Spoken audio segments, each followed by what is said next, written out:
ગુજરાતના ઘરેણા સમાન એક ઉદ્યોગ જેના મણકા હવે ધીરે ધીરે તૂટી રહ્યા છે. આવું એટલા માટે કહેવું પડે છે કારણ કે હીરાની ચમક પર મંદીનું ગ્રહણ લાગ્યું છે.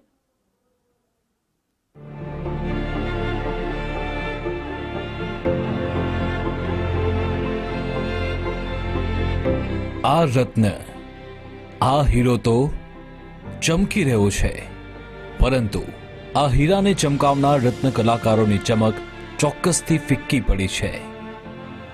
વાસ્તવમાં વાત એમ છે કે ડાયમંડ નગરી તરીકે ઓળખાતું સુરત સૌથી ખરાબ સમયનો સામનો કરી રહ્યું છે. 50 વર્ષના ઇતિહાસમાં પ્રથમવાર હીરા બજાર ભારે મંદીમાં સપડાયું છે. કેટલીક ફેક્ટરીઓ બંધ થઈ છે તો કેટલીક કંપનીઓએ પગારમાં 50%નો કાપ પણ મૂક્યો છે. ગુજરાતમાં હીરાની નિકાસ 36.11% થઈ ગઈ છે, જ્યારે સામે આયાત 20.11% ઘટી ગઈ છે, જેના કારણે 17 લાખ રત્ન કલાકારો સંકટના દાયરામાં આવી ગયા છે.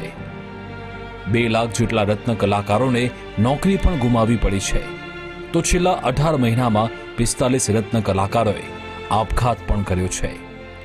સ્થિતિ એવી છે કે ડાયમંડ વર્કર યુનિયને 3000થી વધુ કર્મચારીઓને મદદ માટે કોલ પણ કરવા પડ્યા છે. ઉલ્લેખનીય છે કે વર્ષ 2008માં 7 થી 8 મહિનાની શોર્ટ મંદી અગાઉ જોવા મળી હતી.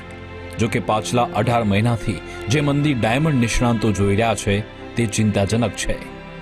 હવે એક નજર જાડા હીરાના કટિંગના ભાવ કેવી રીતે ઘટ્યા તેના પર કરીએ.